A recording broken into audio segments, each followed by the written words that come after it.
காவிரியை எனக்கிட்ட கேட்டு கெஞ்ச வைக்கல கன்னடனை. நான் ஒரு அப்பனுக்கு போடுற சப்தமே போடுறாங்க அணைய போட்டு திருப்புறான். 6 மாவட்டத்தை கேரளாவை வளமைப்படுத்தி கொண்டிருக்குது. பாண்டியார், பொன்னம்பலா அந்த ஓடுற தண்ணி போடுவேன், அணைய போடுவேன். இந்திரா காந்தி காலத்தில் அது போட்டுட்டு கேரளாவில் ஆளுகிற உயரத்தில் காங்கிரஸ் இருக்கிறதுனால அந்த மக்கள் எதிர்த்துட்டாங்கன்னு கைவிட்டுட்டாங்க. அதுக்கப்புறம் இந்த திராவிடன் அவனை பற்றி நம்மளை பற்றி என்ன கவலை இருக்கு?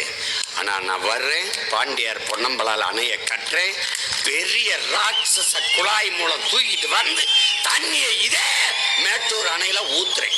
மேட்டூர் அணையில ஊத்துறேன். நடக்குது இல்ல, நான் செத்தே போயிட்டேன்டா. என் பிள்ளைகள் கவனம் பண்ணுங்கடா. போடுறா பாண்டியார் பொன்னம்பலா, அங்கிருந்து தூக்கிட்டு வாடா, ஊத்துறா. சும்மா கண்ட போய் தண்ணி இடு, அது விடு, இது விடுன்னு நீ எழுதி வச்சுக்க. உங்க அண்ணன் காவிரியை எனக்கிட்ட கேட்டு கெஞ்ச வைக்கல கன்னடனை. நான் ஒரு அப்பனுக்கு